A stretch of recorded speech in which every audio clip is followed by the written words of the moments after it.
Hello, this is Above the Treeline, Canyon Commentary, episode 6, where we are going to be talking about the psychology of chronic and serious illness with respect to modern medicine.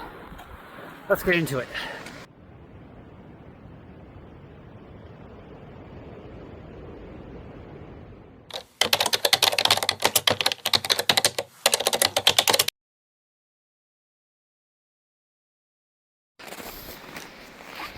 Winter in Colorado never ceases to amaze me, I'll tell you that. We are on segment 6 of the Colorado Trail above Kenosha Pass. Starting elevation is about 9,500 feet, probably a little bit higher than that by now. Just kind of trudging through the snow, watching paths, checking maps, just enjoying a nice serene, peaceful day in the high country.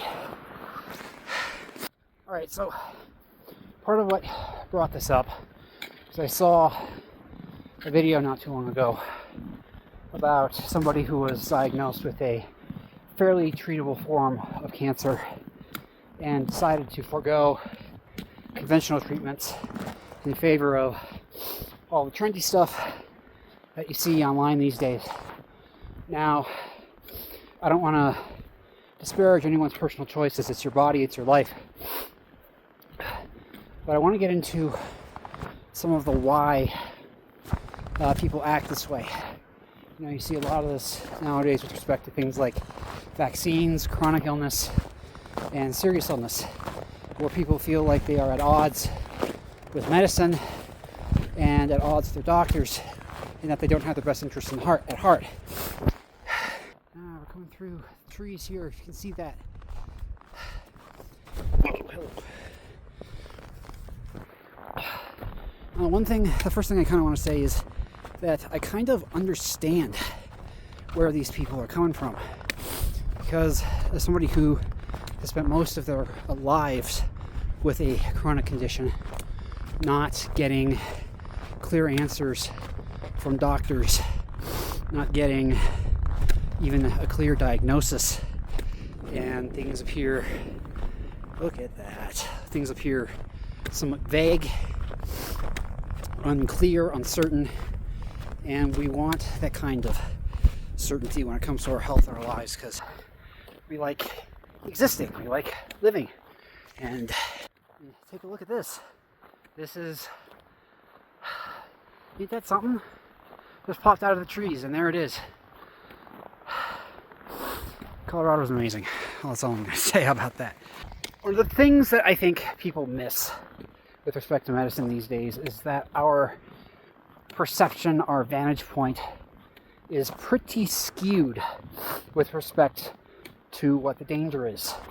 If you talk to people like our parents and grandparents who lived with diseases like mumps, measles, rubella, polio, and all these other god-awful, terrible diseases, and they will tell you flat out it's not something you want to get, because the implications are lifelong. The consequences to your body can be permanent, especially with the case of diseases like polio. So when we see what's online these days about vaccines being dangerous and people having adverse reactions to them, we think that that is the danger, because that is what we are living with right here and right now. Because that's present, that's current.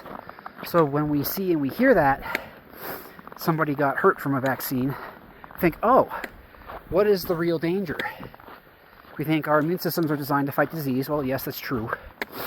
But our bodies are not immune from the damage that those diseases can cause. And I think that's the part that people miss. So that's point number one. And point number two, when I look at, serious chronic illnesses, especially diseases like cancer, when somebody's diagnosed with cancer, what is the first thing? Holy crap! What is the thing that comes to people's minds when they get a diagnosis like that? It's not the disease, it's the treatment. Or diagnosed with a condition like this, they don't feel sick right away. So their vantage point, their perception of what danger is incredibly skewed. They see the damage of, people who are frail, they lose their hair, they're constantly fighting to keep food down, they're always nauseous, they're always sick. All these things that come with the consequences of getting conventional cancer treatment, but they don't see what the disease itself is capable of doing to their bodies. But people don't see that right away. They see that it's like, and the thing is their concerns, their fears are not unfounded. My fears are not unfounded. Something like what happens when you get cancer, and and chemo is a scary thing, right? It's not intended to be it's not kind to the body. It doesn't just go after the cancer cells. It goes after every rapidly dividing cell in your body, and that has side effects. That has consequences. Same thing with radiation. Radiation, will shred the DNA of your cancer cells, but it also will shred the DNA of healthy cells. Autoimmune conditions. If you see one of my episodes about how I feel about prednisone, that's not a kind medication. It does what it does very well. It knocks down inflammation in the body, and it does its job supremely well. But it comes at a cost of metabolic stability. Things like, diabetes, bones, and all of the other lovely things that I talked about in that episode. So you're trading one condition that you're trying to treat with a cost of the side effects that other medications may or in many cases will inflict upon you. And this scares people. And like I said, the fear is not unfounded. And if you're going through something like this, I'm very, very sorry. Two, it's your life and it's your choice. It's always your agency, your control, etc. But you have to weigh the cost and the consequences of what happens if you say no. As much as one may not want to take prednisone or azathioprine to deal with something like autoimmune hepatitis, if you don't, your own immune system is going to trash your liver. Absolutely no getting away from that fact, biologically or otherwise. It's just how the disease progresses. We'll get back to it in a minute. I want to admire the view for a minute, if you don't mind. See you in a bit. All right, so the next thing I want to talk about is some very real, implications about how the medical system works and our relationship with it as patients. There's nothing wrong with self-advocacy. In fact, it's actually quite encouraged. The trick is, your advocacy has to be based off of science just as much as we want doctors' research and treatments to be based on science and to provide us with solutions that are actually going to help us and not make things worse. Right? So, in my case, I am taking a medication and found out after my doctor changed my dose that my blood work went the wrong way. And I thought, that was odd. That was the only thing that really changed, aside from dropping some weight. Thanks to getting out here and hiking and all the other changes I've been making to my health and my lifestyle. So I did do some of my own research and found a peer-reviewed study about this particular medication causing negative changes in blood work past a certain dosage. I did the math. I found out that I was in that range. So I went back to the doctor and said, hey, I found this study that said that the dosage you're giving me is what's responsible for my blood work going the wrong way. Can we change the dose? And he was actually impressed with what I told him. So I gave him actual research, peer-backed research that helps form the basis for how this medicine is prescribed. And he's like, yeah, let's go ahead and make an adjustment. See you in a month. And sure enough, a month later, the blood work returned back to my usual baseline. So it's not that coming up with your own ideas is bad. It's not that telling your doctor, hey, can we make a change is bad. But it has to be grounded in It has to actually be grounded in work that they know within their field. It has to be grounded in, it has to be backed by, the scientific method. Not just, well, this is what social media says, this is what trends are saying, this is what certain powers that be are saying. And look, I really get it. We want to take medications that do what they're supposed to do without introducing additional variables, without creating additional side effects, without doing more damage. That's a perfectly human rationalization. But here's the thing. We know our bodies, yes, but the doctors know the biology. They know the science. All right, welcome back. Another thing I want to say is that, doctors aren't perfect. They do make mistakes, they make snap decisions, they make snap judgments. And I've had that happen in my case too. One time I had to go to the ER because I was hurting. The doctor only took a look at what was on my chart and said, well, it was an aggravation of an existing condition. There's nothing to see here. Here's some meds, bottle, Maalox, have a nice day. That was very, very discouraging. So it does happen. Again, doctors are human, but we as patients are also human. And I think when it comes to medicine and dealing with a chronic or a serious illness, it's okay. Have those candid conversations with your doctor. Ask all the questions that you feel like need to be asked. That's okay. Doctors are perfectly fine explaining the ins and outs of everything to you. If something doesn't make any sense and you're not getting a straight answer, it's okay to seek a second opinion. That's perfectly valid, perfectly reasonable, perfectly rational. But sometimes difficult decisions have to be made. Sometimes the only choice you have is a bad one. Cancer therapies have come a long way in recent years. They're more targeted.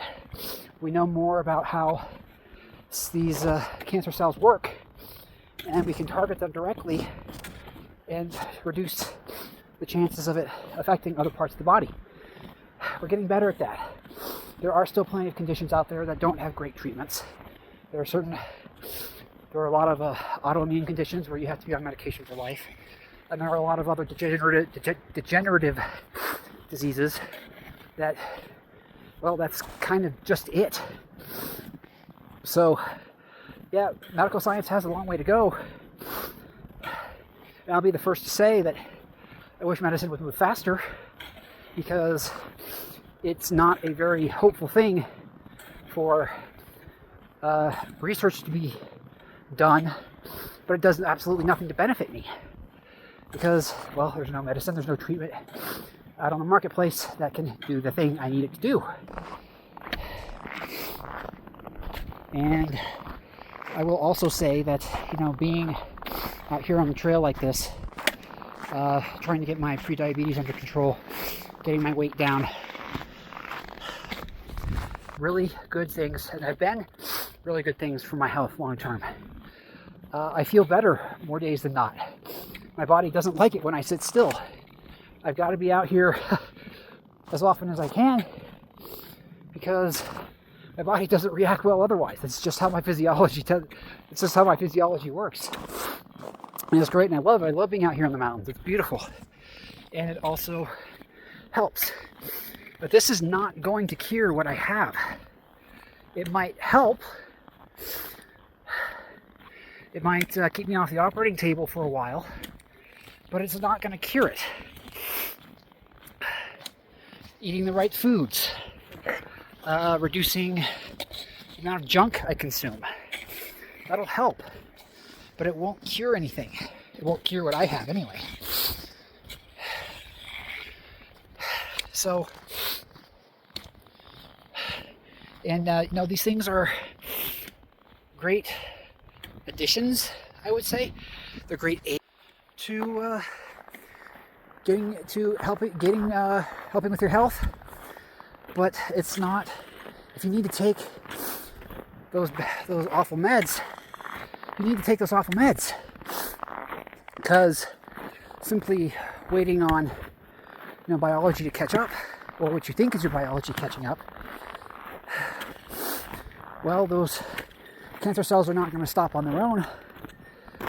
Your inflammatory condition is not going to tone itself down on its own. And sometimes it's not a cross everyone wants to carry. It's a cross no one wants to carry. I promise you, you don't want to have what I have. And I'll get to that in due time.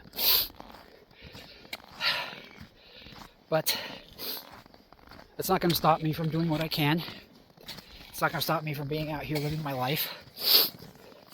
But it's also not going to stop me from listening to my doctors and doing what they recommend, because they know the biology and the science a lot better than I do. That's just the way of it. I may be an engineer and I may know how things work. I may be able to understand systems, analyze data, and all that stuff.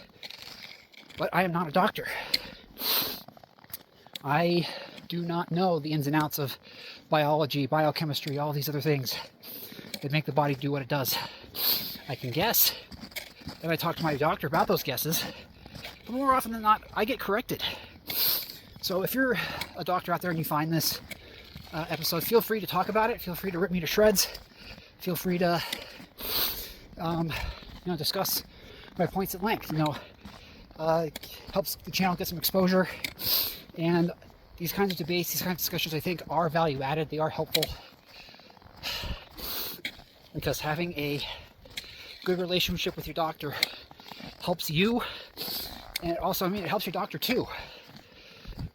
Knowing that you're in the know, you're listening, you're cognizant, and yes, doing your own research is not a bad thing, but it's got to come from the right place. It's got to come from, scientific peer review. So enjoy the view here. Wow. So I think this is where I'm going to call it for today. Thanks for your commentary. Not a summit, but we're pretty close. And I'll see you on the next one. Have a good day.